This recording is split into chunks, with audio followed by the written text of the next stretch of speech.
How to make a letter grade assignment and to grade it. So first off, before you go into assessments assignments, actually go into the grade center, grades, and then manage grades.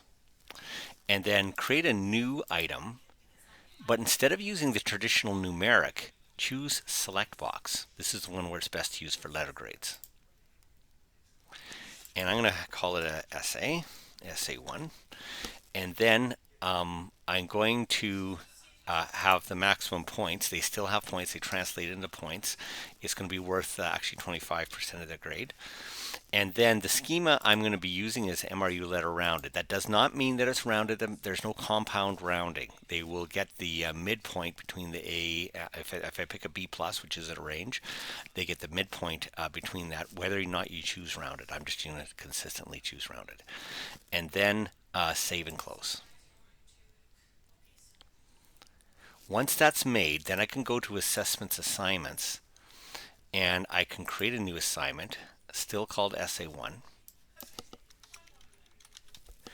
And it's graded, it's 100 points, but it would automatically create in the gradebook, but I want to edit or link to existing. And click down to list to an existing grade, and there it is, SA1. If there were many more, you could pick it and then go OK. The reason I'm doing this is if you just make it yourself, it makes automatically a numeric, not a graded. And go OK. Then I'm going to make it visible to students. I could set dates, a due date and stuff. In fact, I think I'm going to do that. Let's do September 15th. I'm going to start it on the first day of class, which is the 8th. And I'm not going to have an end date. Actually, I should do it for the 15th as well.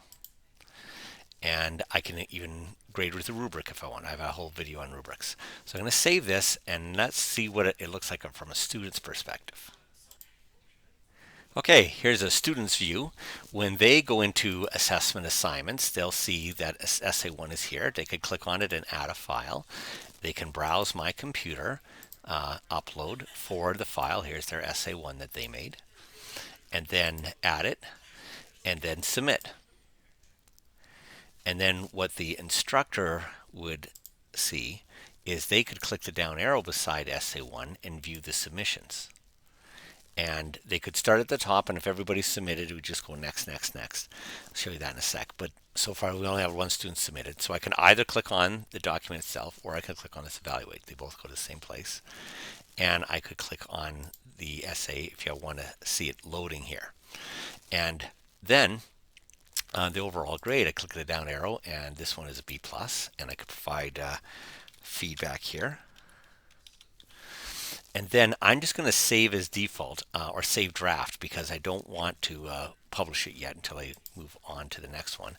And then I could hit next. And if there was another student, it would pull up here. The student didn't submit yet though. And then when I'm all done, I could either publish here or it might take a couple of days to finish them all. And then when I'm done, I could select all the ones that I've graded and hit publish feedback. And then that way, students would all get their grade. What it would look like is this. I could see that I got a B plus, and I could read the feedback that here's the sample feedback. Also, I could see it in grades.